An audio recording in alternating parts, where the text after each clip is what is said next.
In this lesson, we're going to introduce the idea of a product rule. So there's kind of a look to it. And then eventually we'll talk about the quotient rule, but this one in particular is going to be talking about the product rule. So that is when you are looking to do the derivative of something that has two functions multiplied together.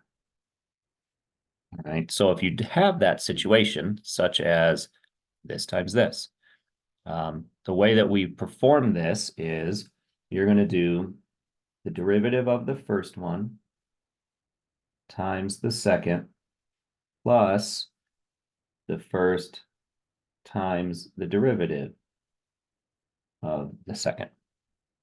All right, that's what you're going to end up doing. So let's see this in action. So here's our first, here's our second. All right, so first thing I want to do is I want to rewrite this a little bit. That's the square root piece.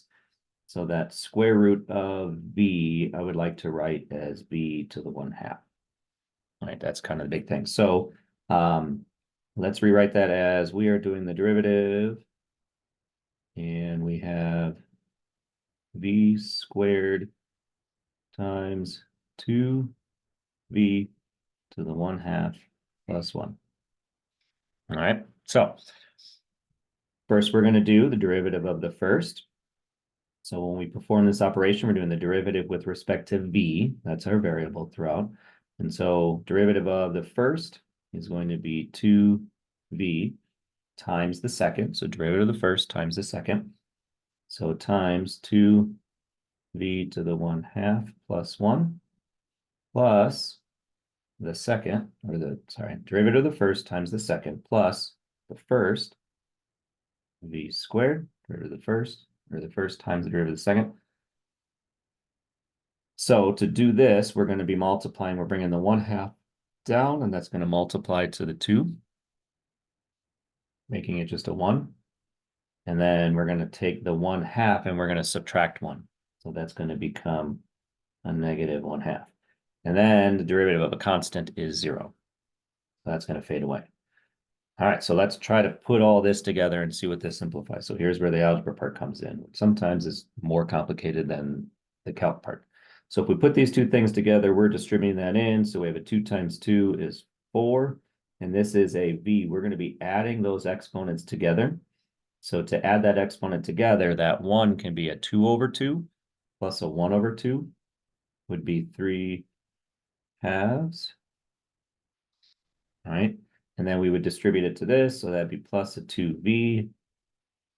And then plus, same thing going on here. We're going to take a 2 minus a half.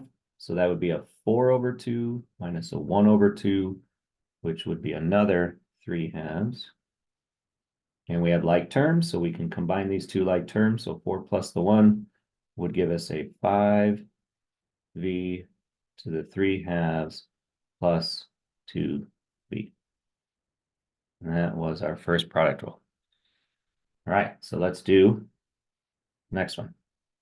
So remember that, so here's your first, here's your 2. So that's the first one, there's the second one. And then this e to the x, if you remember, the derivative of e to the x is e to the x. Okay, so when we do this derivative, when we do the derivative of the first, which is 2x times the second, right? Derivative of the first times the second plus the first times the derivative of the second. So plus the first times the derivative of the second. And that's what we're getting. So simplify that. There's really not much you can do, or you could rewrite this as factoring the e to the x out, which would leave you with a 2x plus x squared. It's not wrong if you don't do that, but for things that you're going to do eventually is you're going to be setting, typically going to be taking this type of a thing and setting it equal to 0. You're going to end up having to do this math anyways, but that's not wrong. And this isn't wrong. So neither of them are definitely, neither of them are more correct than the other. So, all right. So that was a little snippet of doing the product rule. So you're just looking for two functions multiplied together, and then the product rule is going to apply.